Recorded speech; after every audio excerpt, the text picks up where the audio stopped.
સ્કૂલેથી આવી અને તરત જ પપ્પાએ મારા માટે શું ગિફ્ટ મોકલ્યું મમ્મી? આજે યશુનો બર્થડે છે અને સાગર બહાર ડ્યુટીમાં ગયા છે, એટલે સેલિબ્રેટ કરવાનું મારું જરાય મન નથી. પણ જોડે જોડે યશુની સ્માઇલનું પણ જોવાનું હોય ને. વાત તો સહી છે.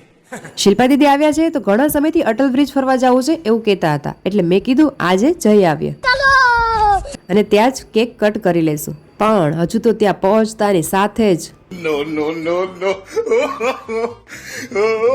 થોડી જ વારમાં એટલો વરસાદ પડી ગયો કે અમારે બધાને પલ્લેના કાગડાની જેમ એક પુલ નીચે ઊભું રહી જવું પડ્યું. પલળતા પલળતા માંડ માંડ પહોંચી ગયા અટલ બ્રિજ. વરસાદમાં યશુને એટલી ઠંડી લાગતી હતી કે મારે ચુંદડી ઓઢાડવી પડી હતી, પણ અહીંયા આવીને એની ઠંડી તો જો સાવ ઉડી ગઈ.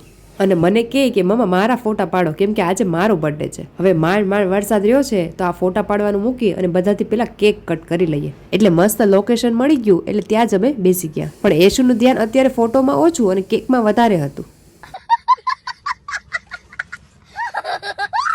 પછી તો કેક કટ કર્યું અને આ બધા બચ્ચા પાર્ટીને ખવડાવ્યું.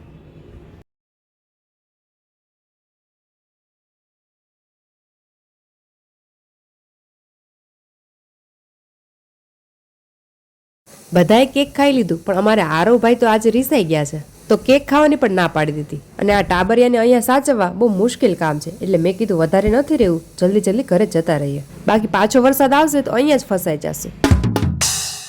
ચલો મળીએ નેક્સ્ટ વિડીયોમાં. વિડીયો પસંદ આવે તો લાઈક, શેર અને સબસ્ક્રાઈબ કરજો. બાય.